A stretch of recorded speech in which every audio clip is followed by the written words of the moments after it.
남녀 비율이 너무나 똑같습니다. 남자 대원 9명, 여자 대원 9명. 아주 기가 막히게 많습니다. 여러분 찬양 감사하고요.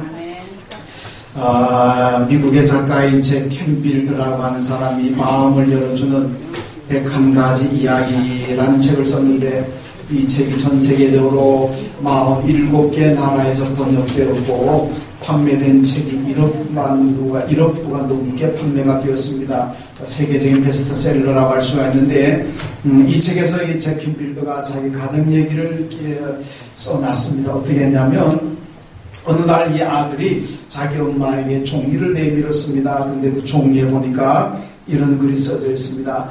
잔디 깎은 값 $5, 내 방 청소한 값 $1, 가게에 엄마 심부름 값 50센트, 쓰레기 버린 값 $1, 엄마가 시장 간 사이 동생 봐준 값 25센트, 숙제한 값 $5, 마당 청소한 값 $2, 합쳐서 $14 75센트 주세요. 이렇게 적었습니다. 그 아들이 쓴 그 내용을 그럼 읽어보던 엄마가 그 밑에다가 또 이렇게 적었습니다. 너를 뱃속에 10달 데리고 다닌가 무료. 너 때문에 지금까지 힘들고 눈물 흘린 것 무료. 너 때문에 불안하고 지샌 수많은 밤도 무료. 장난감, 음식, 옷과 내 코 풀어준 것까지도 무료. 이것 말고도 너에 대한 내 진정한 사랑도 무료. 이렇게 해가지고 아들에게 넘겨주었습니다. 그 아들이 그 글을 보고 난 다음에 뉘우치고 엄마 사랑해요 그러면서 그 밑에 다시 적었습니다. 전부 지불되었음. 이렇게 적어가지고 엄마에게 줬다고 합니다. 여러분, 부모님의 은혜와 사랑은 돈으로 계산할 수 없다는 겁니다. 하나님의 은혜, 하나님께서 받은 축복, 우리가 돈으로 계산할 수 있겠습니까? 돈 가지고 구원받지 못하고 돈 가지고 천당 못 갑니다. 여러분 생각해 보세요. 우리는 가서 감기 하나 들어도 주사 한 방 맞아도 가서 돈 주고 맞고 돈 주고 치료받잖아요. 그런데 영원히 죽지 않는 천국을 주었습니다. 하나님의 나라는 요한계시록 21장에 보니까 아프지도 않고 병들지도 않고 영원히 건강한 모습으로 산다 그럽니다. 이걸 돈으로 환산할 수가 있겠습니까? 어디 그것뿐입니까? 요한계시록 21장에 보니까 우리가 장차 가서 영원히 살게 된 하나님의 나라, 우리 위에서 하나님이 집을 마련하시는데 그 집이 뭐냐? 12가지 진주 보석으로 만들었다 그랬습니다. 이런 콘크리트 가지고 철근 가지고 만든 집 아닙니다. 12가지 진주 보석으로 만든 집을 하나님께서 우리 위에 지으셨다 그랬습니다. 그걸 돈으로 살 수가 있겠습니까? 요만한 보석 한 덩어리도 몇십억 몇백억을 하는데, 얼마 전에 보니까 전 세계에서 가장 값난 진주인가 다이아몬드가 신문에 나왔는데 보니까 한 주먹만 하더라고요. 이게 무슨 800억인가 900억인가 요 주먹만한 가면 그 정도 하는데, 큰 집을 12가지 진주 보석으로 지었다 생각, 돈으로 어떻게 사겠습니까? 하나님께서 우리에게 거저 주셨습니다. 하나님께서 거저 하늘나라와 우리에게 영생을 주신 줄로 믿습니다. 그러니까 그 하나님의 은혜를 어떻게 우리가 돈으로 계산하겠습니까? 부모님의 은혜도 하나님의 은혜도 우리는 돈으로 계산할 수가 없는 겁니다. 그냥 늘 내 생명 다하는 날까지 감사하며 살아야 될 줄로 믿습니다. 여러분, 조금 위안이 되기도 하는 얘기가 있습니다. 동경에서 열렸던 국제심포지움에서 이 초등학교 5학년 아이들을 대상으로 해서 거동이 불편한 부모님을 양로원에 맡기면 되겠다. 여기에 대해서 찬성이나 반대를 물어보았습니다. 그랬더니 일본의 초등학교 5학년 아이들은 24%가 양로원에 보내야 됩니다. 영국 아이들의 25%가 양로원에 보내야 됩니다. 미국의 아이들은 19%, 중국은 9%가 거동이 불편한 부모님들은 양로원에 보내야 됩니다. 이렇게 대답했습니다. 한국의 아이들은 어떻게 대답했을까요? 여러분 좀 안심하십시오. 한국의 아이들은 0.4%만이 양로원으로 보내야 됩니다. 이렇게 대답했어요. 그러니까 설마 우리 자녀가 0.4%에 포함이 되겠습니까? 그러니까 좀 안심해도 될 것 같습니다. 여러분, 그런데 또 안심도 못합니다. 이 생각이 끝까지 갑니까? 아마 어른이 되고 나면은 우리나라가 한 40% 가까이가 양로원에 보내드려야 됩니다. 그런 답이 나올 거라고 예상하더라고요. 여러분, 저희 가정 얘기해서 죄송합니다만은 제가 초등학교 날 어릴 때 저희 어머니가 한 번은 저녁에 지금도 그 상황이 눈에 선합니다. 우리 형제들 모아놓고 나는 나중에 너희들 크면은 나는 큰아들하고 살아야 되고 너희 둘째, 셋째, 넷째는 다 따로 살아야 된다 그랬더니 지금 셋째죠. 지금 그 인도에 대만 타이베이 한인교회 담임하고 있는 그 동생이 눈물을 절처럼 통곡합니다. 나는 엄마하고 떨어지면 못 살아요. 나는 엄마하고 안 떨어질래. 하도 통곡하니까 어머니가 그래 그럼 너 같이 살자. 너 떨어지면 같이 살자. 그랬거든요. 그런데 지금 보니까요, 한국도 안 삽니다. 가서 살다가, 이제 대만강 살다가, 지금 통곡하는지는 모르겠습니다만은, 한국도 같이 안 삽니다. 지금도 그런 생각이 변함이 없는지 제가 물어보진 않았습니다만은, 아마 좀 변했을 것 같아요. 변했을 것 같습니다. 여러분들 가운데도 그런 분들이 있을 거 아닙니까? 어릴 때는 너 나중에 크면은 엄마 아빠하고 떨어져 살아야 된다 그러면 아마 제가 모르시는 이 가운데서는 아마 통곡하고 나는 절대로 안 그럴 거라고 나는 죽어도 엄마 아빠하고 같이 살 거라고 저는 그렇게 대답한 분들 아마 계실 겁니다. 근데 지금도 그 생각 그대로입니까? 좀 바뀌었을 거 아닙니까? 그죠? 좀 바뀌었을 겁니다.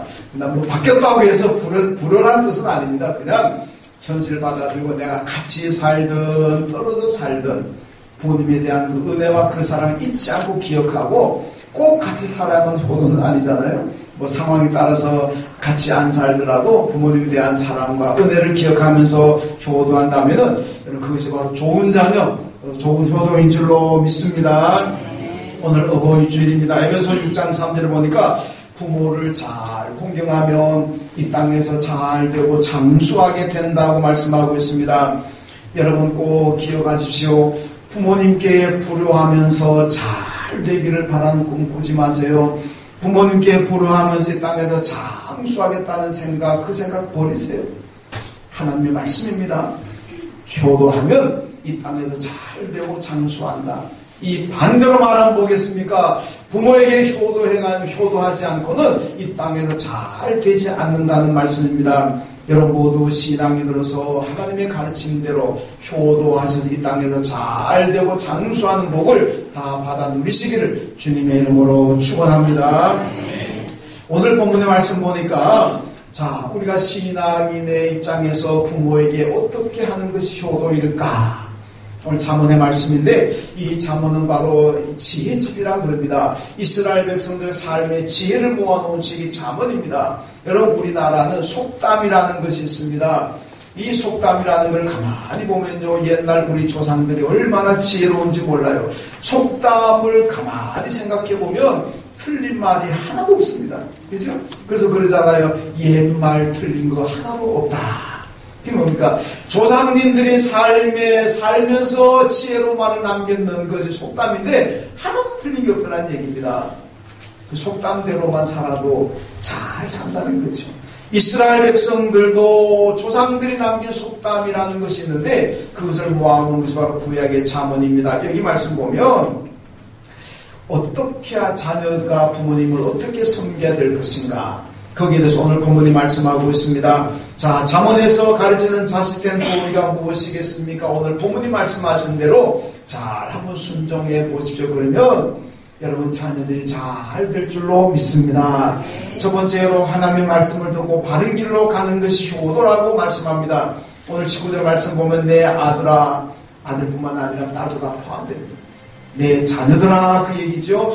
너는 듣고 지혜를 얻어 내 마음을 바른 길로 인도할지니라. 여러분 하나님의 말씀을 들으면 지혜가 생깁니다. 그 지혜가 생기면 내가 가는 길이 바른 길로 간다는 얘기입니다.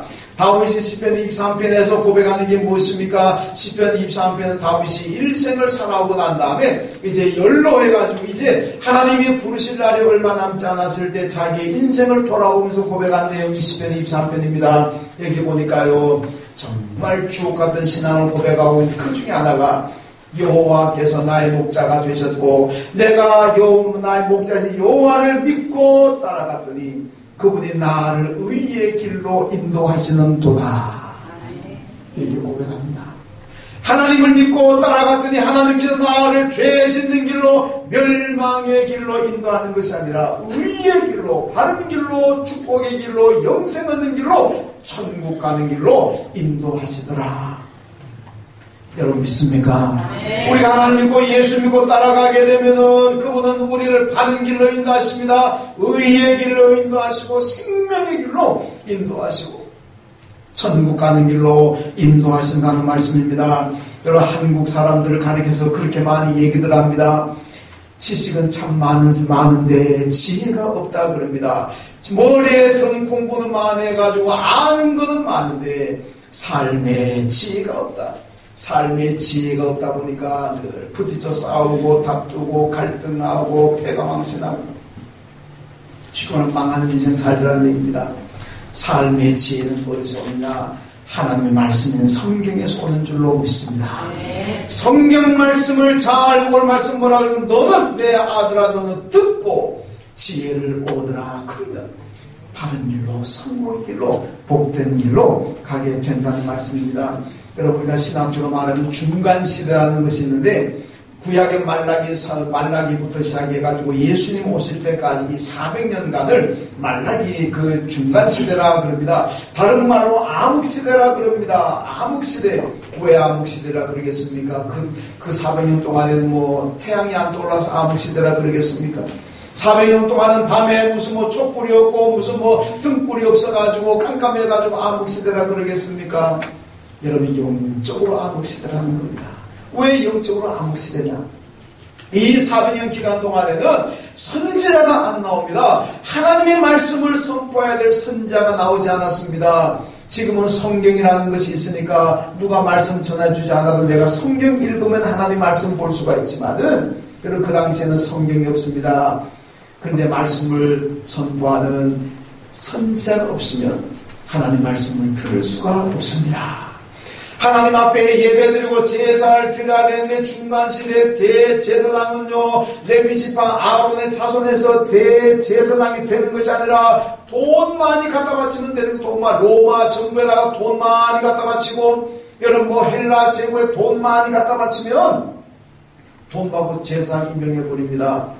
그러니까 돈을 엄청나게 갖다 바치고 제사장을 지게 오르게 되면 그 다음에 뭔가 본전 생각나잖아요. 내가 전 재산을 털다시피 해가지고 바치고 대제사장에 올랐으니까 이제는 내가 본전 찾아야 될 거 아닙니까? 그러면은 이래저래 하나님 앞에 예배 드리는데 관심이 있는 것이 아니라 어떻게 하면 내가 돈을 많이 썼는데 그 돈을 내가 채워놓을까? 돈 되는 것만 생각한다는 얘기입니다. 이게 예수님 때까지 이어지잖아요. 그래서 성전 정화 사건 할 때 보면 예수님께서 성전에 들어가 보니까요 이 대제사장하고 상인들하고 결탁을 합니다. 대제사장은 상인들에게 성전에서 장사할 수 있는 권한을 자리를 줍니다. 그리고는 상인들에게 뒷돈을 받습니다. 자리세로 받습니다. 이게 커넥션. 그러니까 예수님 다 엎어버리잖아요. 너희들은 하나님의 예배하는 성전을 강도의 소굴로 만들어다 다 엎어버리잖아요. 이게 왜 그랬습니까?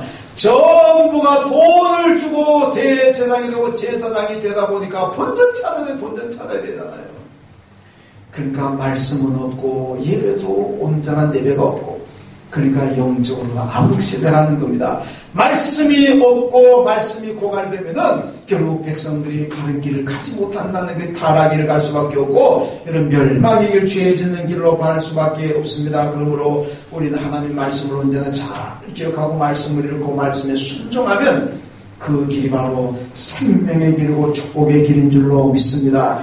여러분 우리 교회 부모님들 가운데요 자녀들의 믿음 생활 걱정하는 부모님들이 전에 여러 분 계셨는데 가끔 저한테 전화 옵니다. 우리 아들, 우리 며느리 오늘 교회 나갔습니까? 그럼 제가 나오셨으면 나오셨습니다. 안 나오면 어떻게 하겠습니까? 안 나오는데도 나왔다 그랬겠습니까? 인간적으로는 안 나오도 나왔다 그러고 싶지만은 그러면 그분의 믿음이 점점 더 안 되잖아요. 솔직히 얘기했습니다. 오늘 안 나왔습니다. 그런데 그렇게 저한테 물어오시던 분의 자녀들이 지금은 믿음 생활 잘합니다. 얼마나 감사합니까? 여러분 제가요 이 설교를 주면서 가만 보니까 정말 부모의 믿음, 부모의 신앙 교육을 받고 부모님의 기도를 받고 그리고 믿음 생활하는 분들 참 복입니다. 여러분 어릴 때부터 부모님들이 다 예수 믿어가지고 어떻게 하는 믿음으로 키우기 위해서 기도했습니다. 가르쳤습니다. 신앙 교육을 잘 시켰습니다. 지금도 부모님들이 기도하시고 있을 것이 얼마나 축복입니까? 축복입니다. 그런데 그보다 더 축복은 누구냐? 부모님이 예수 안 믿습니다. 형제들도 예수 안 믿습니다. 어릴 때부터 부모가 안 믿으니까 가정의 신앙 교육을 받지 못했습니다. 지금도 부모님이 예수를 안 믿으니까 부모님의 기도도 없습니다. 형제들도 안 믿으니까 형제들의 기도도 없습니다. 그런데도 불구하고 내가 지금 믿음 생활 잘하고 있습니다. 여러분 그분들은 정말 더 큰 복을 받은 줄로 믿습니다. 여러분 우리 교회도요 지금 믿음 생활하는 분 가운데 장로님 가운데 권사님 가운데 지자들 가운데요 부모님이 안 믿는 분 계십니다. 형제들도 안 믿습니다. 여러분 이분들은요 부모님의 기도 지원을 못 받습니다. 어릴 때 자라면서도 부모님의 신앙 교육을 못 받았습니다. 그럼에도 불구하고 지금 믿음 생활 잘합니다.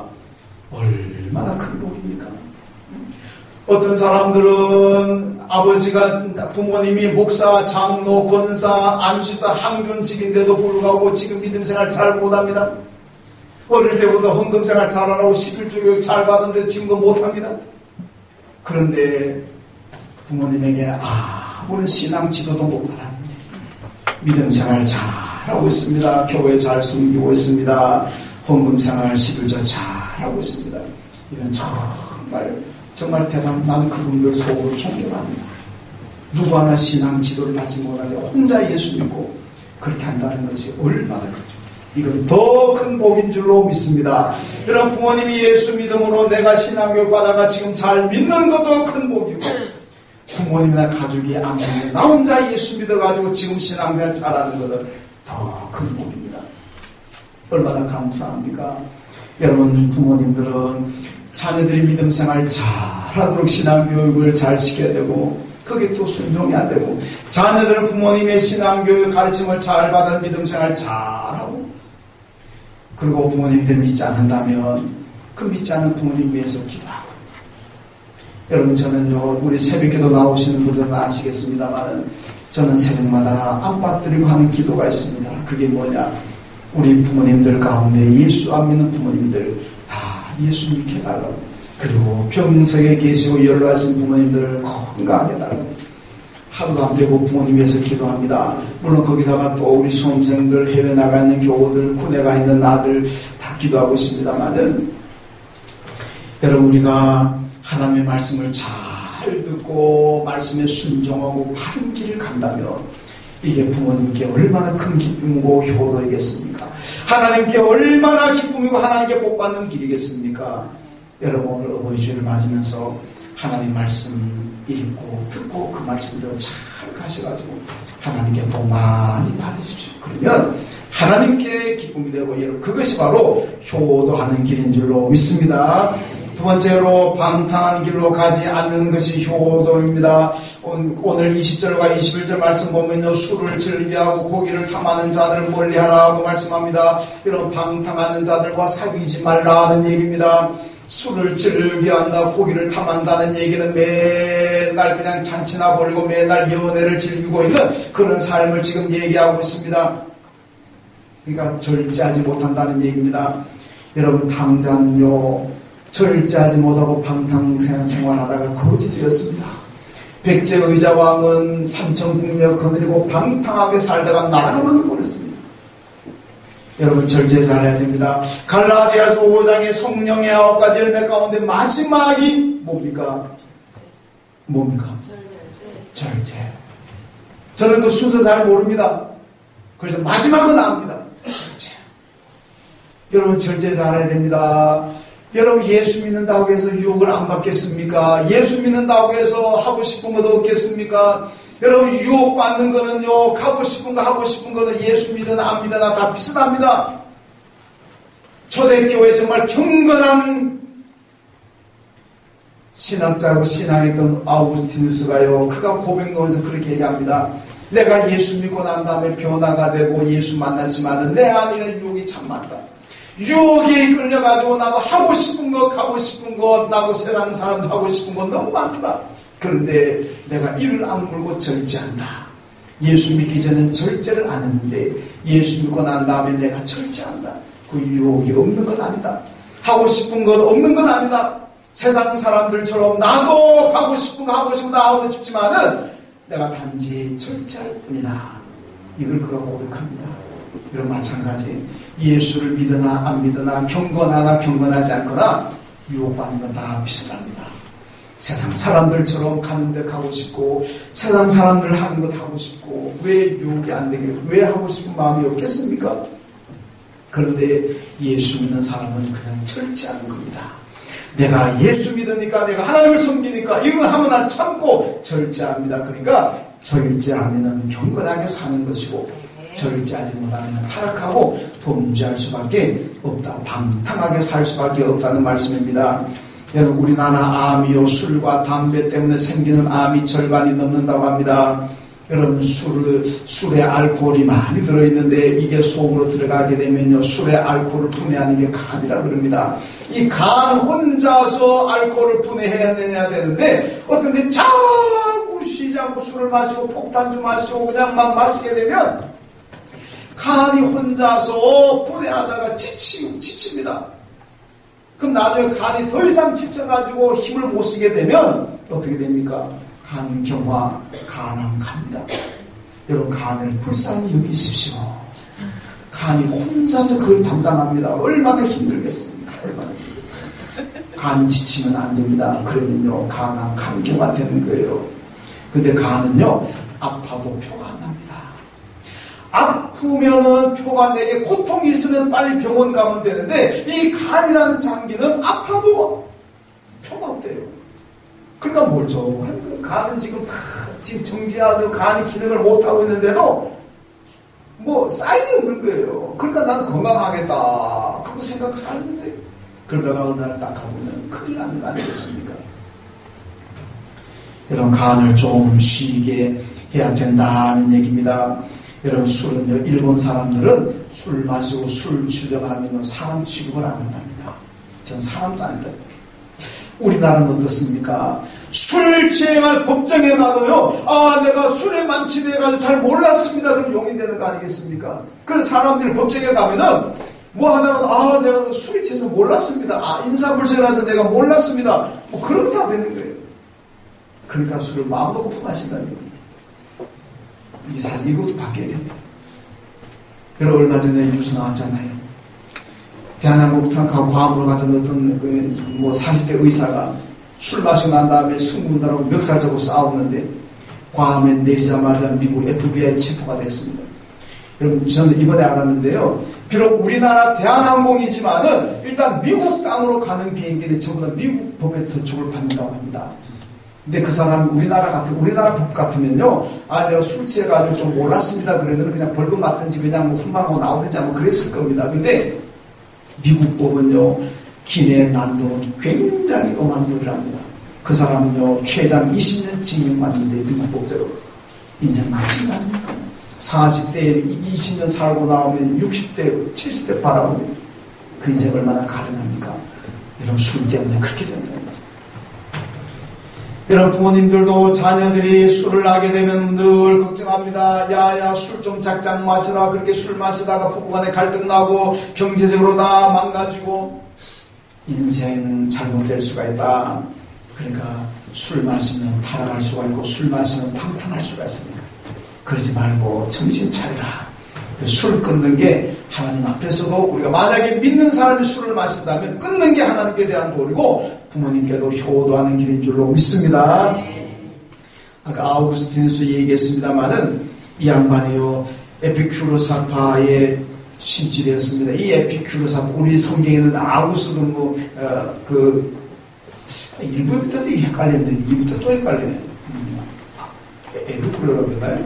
하여튼 이 에피큐로사파가 있는데 이 에피큐로사파의 사상은 뭐냐? 쾌락이 행복이다 이겁니다. 쾌락이 행복하려면 쾌락을 즐겨라. 어거스틴이 여기에 빠져들어가 그래 내가 인생을 행복하게 살아야 되겠다. 그러면 쾌락에 빠져들어가야지 열심히 술을 즐기고 쾌락에 쓰는데 도무지 행복하지 않습니다. 그러다가 예수 만났습니다. 예수 영접했습니다. 그러난 다음에 그가 고백록 서문에 이렇게 밝힙니다. 내가 예수 믿고 나니까 엄마 품에 안긴 것 같습니다. 여러분, 아이들은 엄마 품이 천국 아닙니까? 그렇잖아요. 엄마 품에 안겨있으면 아이들은 천국입니다. 아빠 품은 아닌 것 같아요. 엄마 품이 천국입니다. 그러니까 어거스틴이요, 내가 예수 믿고 나니까 엄마 품에 안긴 것처럼 행복하고 평안합니다. 비로소 그게 행복이라는 것 아니겠습니까? 여러분, 방탕과 방황은요, 예수 만나면 끝나는 줄로 믿습니다. 어거스틴이 예수 만나고 난 다음에 옛날 거리를 지나가는데 술집에 가서들이 어거스틴 옛날 어거스틴인 줄 알고, 어거스틴 오빠 이게 놀다가요, 얘기 한잔 하고 가요. 그러니까 어거스틴 그때 유명한 말, 옛날 어거스틴은 죽었어. 그러고 지나갔다는 건 아니겠습니까? 여러분, 방황하고 방황하는 것은 예수 만나면 끝납니다.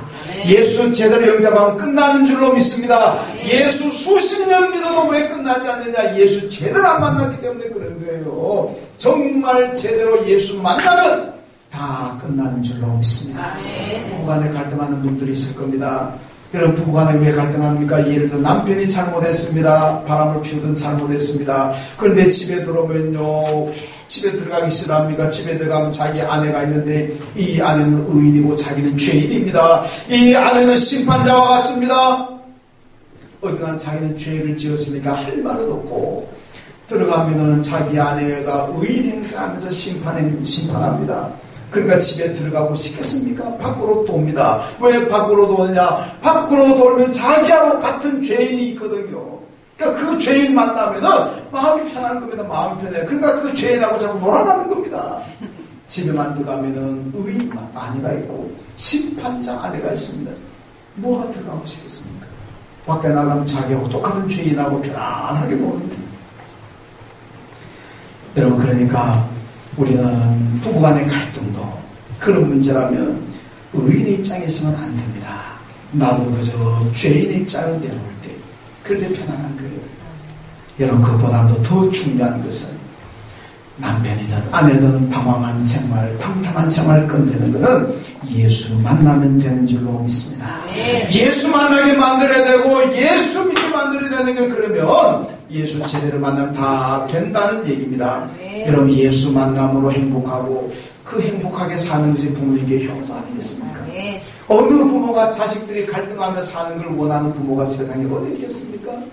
내가 행복하게 사는 것이 효도입니다. 하나님 잘 섬겨서 행복하시고, 그리고 그 행복을 통해서 부모님께 효도하시기를 주님의 이름으로 축원합니다. 그 다음 세 번째로 부모님을 업신여기지 않는 것이 효도입니다. 오늘 22절 말씀 보니까 너를 낳은 아비에게 청종하고 내 늙은 어미를 경히 여기지 말지니라고 말씀합니다. 여러분, 부모님 말씀을 잘 들으라는 얘기입니다. 부모님을 업신여기지 말고 무시하지 말라는 얘기입니다. 요즘 아파트 이름을 보니까 다 영어잖아요. 한국말 별로 없습니다. 거의 영어입니다. 그것도 짧은 영어나 긴 영어입니다. 왜 저러냐 그랬더니 연세 많은 부모님들이 못 찾아오게 하려고.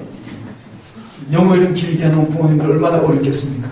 그러니까 못 찾아오게 하려고 그랬다. 물론 뭐 농담으로 진 얘기했습니다만, 그러나 제가 가만히 그 말 생각해 보니까 시대의 정신을 담은 말이다. 네.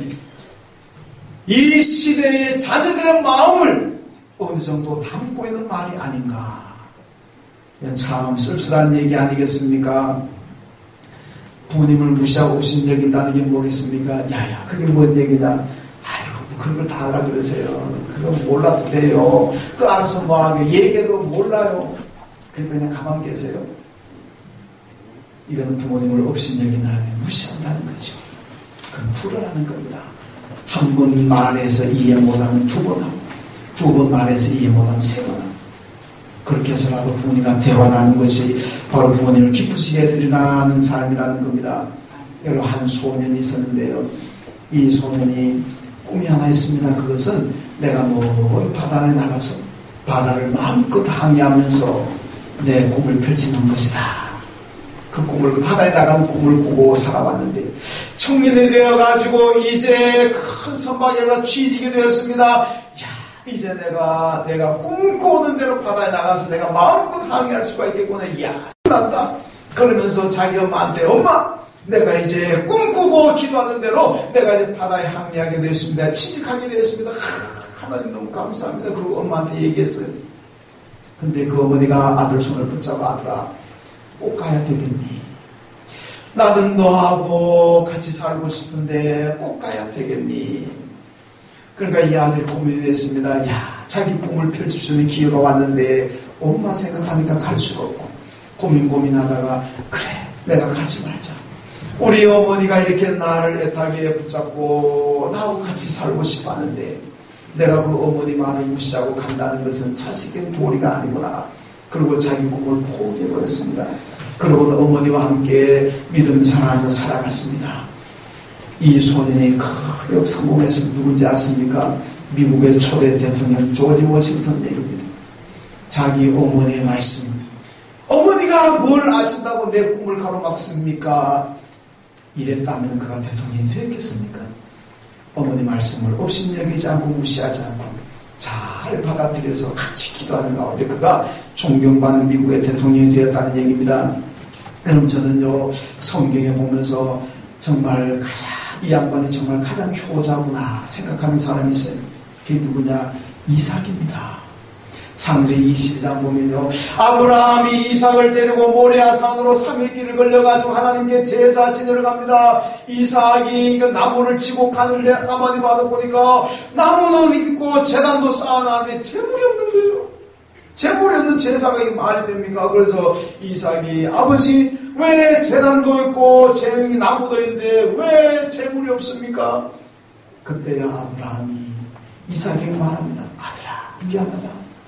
하나님께서 너를 제물로 바치라 그런다. 어떻게 하게 됩니까? 여러분, 만약에 이런 이삭의 상황이라면 어떻게 했겠습니까? 아버지 미쳤어요? 아버지 정신 나갔어요? 아니, 어떻게 살아있는 아들을 갖다가 제물로 바칠 수가 있습니까? 이게 말이나 됩니까? 그러고 여러분 뛰쳐가든지 아마 아버지 밀치고 도망가든지 아마 그렇지 않겠습니까? 저도 자신 없습니다. 저도 도망갔을지 모릅니다. 생일날 멀쩡히 살아있는 아들을 갖다 묶어가지고 불에 태워서 제물로 바친다는데 그게 순종할 아들이 세상에 몇이나 되겠습니까? 그런데 이삭은 아버지, 그게 하나님의 뜻이라면 그렇게 하십시오. 아버지 뜻대로 나를 묶으십시오. 그리고 제물로 바치십시오. 그러니까 아브라함의 아들을 다 묶습니다. 제단도 올려놓았습니다. 이 과정이라고 생각해 보세요. 그런데 그 아버지 뜻을, 아버지 말씀 무시하지 않고 아버지 뜻대로 하시고 다 묶여주고 올라가서 제단 위에 눕는 그 아들, 얼마나 효자입니까? 발버둥치지 않았습니다. 거부하지 않습니다. 순종합니다. 아버지 말 무시하지 않았습니다. 그래서 나중에 이삭이 하나님께 노란 복을 받지 않았습니까? 여러분, 반대의 사람이 사무엘상 2장에 나옵니다. 그 당시 제사의 엘리의 두 아들이, 엘리의 아들들이 있는데요, 이 아들들이 성경이 나쁜 놈이라 그럽니다. 왜 나쁜 놈이냐? 백성들이 하나님 앞에 제사 드리려고 제물을 가지고 오게 되면요, 제사도 드리기 전에 좋은 거 지가 다 가지고 와버립니다. 그리고 지가 가져 먹어버립니다.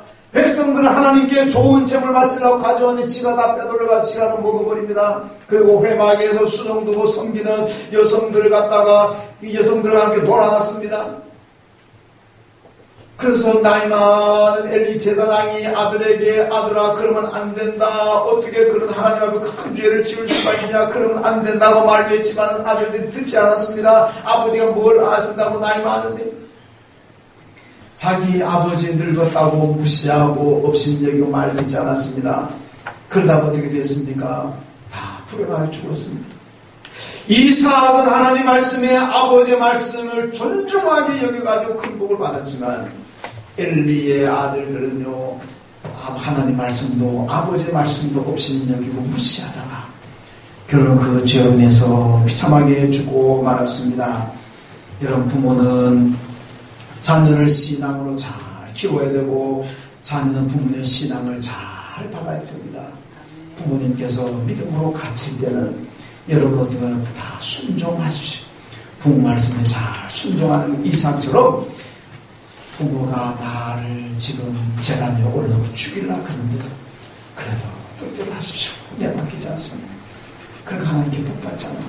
하나님의 말씀에 순종하시고 부모님의 신앙 지도를 잘 따르십시오. 그러면 그것이 다 내게 큰 복이 될 줄로 믿습니다. 오늘 어버이 주일 맞으면서 하나님 말씀에 잘 순종하시고 또 부모님의 신앙 지도를 잘 받아서 부모님께서 주일 예배 잘 들으면 잘 들으십시오. 봉사하라 그러면 봉사하십시오. 헌금하라 그러면 11조 모든 헌금하세요. 그것이 여러분 부모님 기쁘게 하고 또 내게 큰 복이 될 줄로 믿습니다. 기도하겠습니다. 하나님 아버지 감사합니다. 오늘 어버이 주일을 맞으면서 주님 우리에게 주신 말씀을 생각합니다. 우리 모두가 부모님을 잘 섬기고 효도하는 자녀들 되게 하시고 하나님 말씀에 잘 순종하는 우리가 되게 하여 주옵소서. 그 사람 이 땅에 살아가는 동안 우리가 이 땅에서 장수하고 또 형통한 삶을 살아가게 하여 주옵소서. 예수님의 이름으로 기도하옵나이다. 아멘.